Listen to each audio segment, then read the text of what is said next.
আসসালামু আলাইকুম। ছাদ বাগানের ড্রাগন ফলটার যে কী টেস্ট, আসলে না খেলে আপনারা বুঝতে পারবেন না। আমি দেখেছি বাজারের যে ড্রাগন ফলটা বাজার থেকে আমরা নিয়ে এসে খাই, সেটা আর ছাদ বাগানেরটার মধ্যে অনেক পার্থক্য।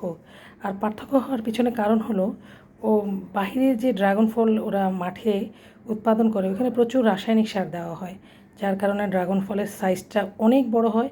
এবং ওরা একটা টনিক ইউজ করে, যেটা সাইজটা বড় করার জন্য।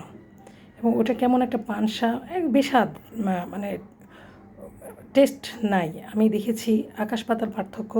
আর ছাদ বাগানের এই ড্রাগন ফলটা খেলে আপনি একবার বলবেন আলহামদুলিল্লাহ, এত মিষ্টি আর এত টেস্টি। আর এটার গুণ তো অনেক গুণ এই ফলের, এটা তো আপনারা মোটামুটি এখন সবাই জানেন।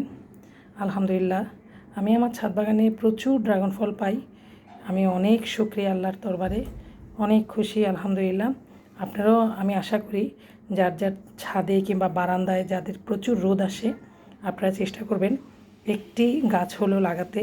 আর এই গাছে কোনো পরিচর্যা লাগে না, কোনো রকম অতিরিক্ত সার মেডিসিন তো নাই। আপনি একবার করে দেখুন, আপনার একটা গাছ থেকেও অবশ্যই আপনার মনে হবে যে আমি আরও কয়েকটা গাছ বাড়াই করি। আলহামদুলিল্লাহ, আজকে এই পর্যন্তই। আমার ভিডিওটি যদি ভালো লেগে থাকে তাহলে লাইক, কমেন্ট এবং শেয়ার করে দেবেন ভিডিওটি। এবং আমার চ্যানেলটি সাবস্ক্রাইব করে পাশেই থাকবেন। আজকের মতো এখানেই বিদায় নিলাম। আল্লাহ হাফেজ।